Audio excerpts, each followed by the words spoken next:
Hey guys, it's Max, back after a long 8 months. Had plenty of capture card issues, had to get a brand new one, and a decent amount enough of computer issues as well, but nonetheless we are back, and we're back with a Lancer lap on the Nurburgring.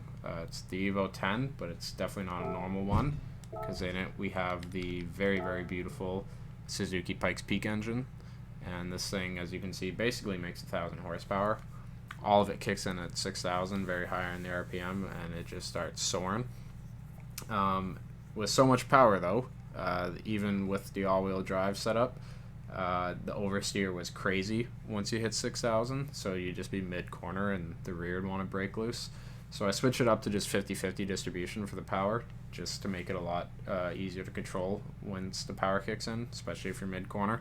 It has resulted in a bit of torque steer around 6,000, but it's a lot easier to control than the rear of the car just wanting to just spin.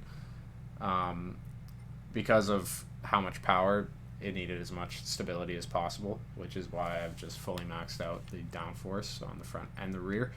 Still has very good turn-in. I wouldn't really say until you get to the high speeds it has too much understeer or oversteer. Once you're in the high speeds, there is quite a bit of oversteer, but that's just pretty common, not enough grip up there. But the big issue with this car is the weight and the power ratio as well, and the downforce not being able to cope with it.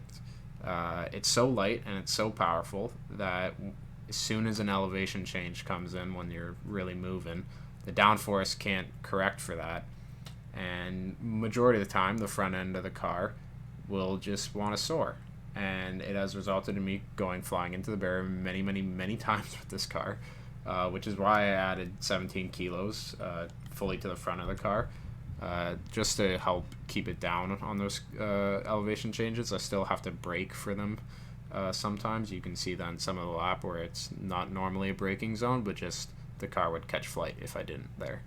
So that is definitely something interesting to have to drive around, but other than that, this car is really fun to drive and very fast.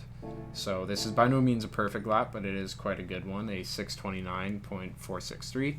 So it's I definitely get the car moving, and I hope you guys enjoy.